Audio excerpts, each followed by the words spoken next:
पण आयुष्यभर या माणसाबद्दल जे काही बोलली आहे ना ती ते चांगलंच बोलली आहे।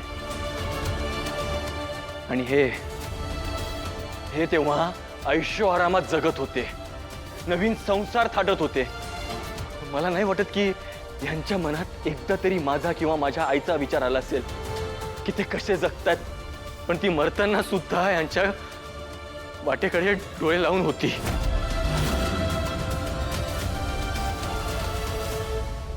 तिला हे सुद्धा माहिती नव्हतं की ती ज्या माणसावर एवढं प्रेम करतीये, ज्या माणसाचं मूल तिच्या पोटात आहे, ज्याला तिने जन्म दिलाय, त्याचा बाप तिला सोडून कधी परत येणारच नाहीये।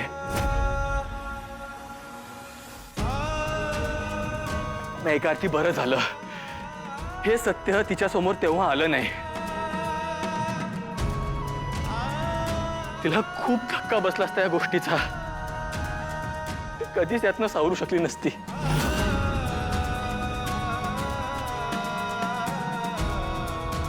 ज्या माणसावर आपण मनापासून प्रेम केलं तो एवढा फ्रॉड आहे हे जर तिला कळलं असतं ना, तर हा माणूस एक दिवस परत येईल या आशेवर ती जगत होती, ती पण संपली असती।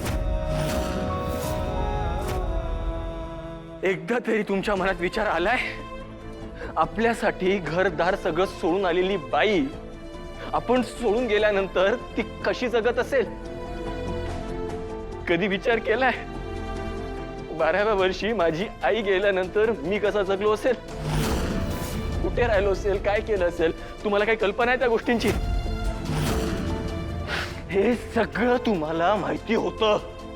ज्या दिवशी तुम्ही माझ्या घरी आलात, माझ्या आईचा फोटो बघितला ना, त्याच दिवशी तुम्हाला कळलं होतं की मी त्याच देवकीचा मुलगा आहे जिला आपण वाऱ्यावर सोडून आलोय, जिची तुम्ही फसवणूक केली। तरीही मित्र मित्र म्हणत तुम्ही सतत माझ्या जवळ येत गेला। माझ्या आईकडनं सर्वस्व घेतलं, यावर मन नाही भरलं तुमचं? माझी फसवणूक का केली? बोला दयानंद खांडेकर, मला माझ्या सगळ्या प्रश्नांची उत्तरं पाहिजे। तुम्हाला हे कबूल करण्याची लाज वाटत होती की तुमचा हेतूच होता मला फसवण्याचा, हे मला माहिती नाही। पण शेवटी तुम्ही दाखवूनच दिलं। तुमच्यासारख्या माणसावर प्रेम करणं ही माझ्या आईची सर्वात मोठी चूक होती। नाही नाही रे, आम्ही खरं सांगतो, मला तुला अजिबात फसवायचं नव्हतं रे। नव्हतं ना? मग का नाही आलात आम्हाला एकदा बघायला? बापाची कर्तव्य का पार नाही पाडली तुम्ही? ना नवऱ्याची कर्तव्य पूर्ण केली तुम्ही, ना बापाची।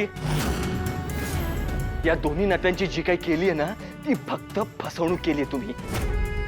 आणि एवढं सगळं होऊनही तुम्ही माझ्या नावापुढे तुमचं नाव लावलं, कुठल्या हक्काने?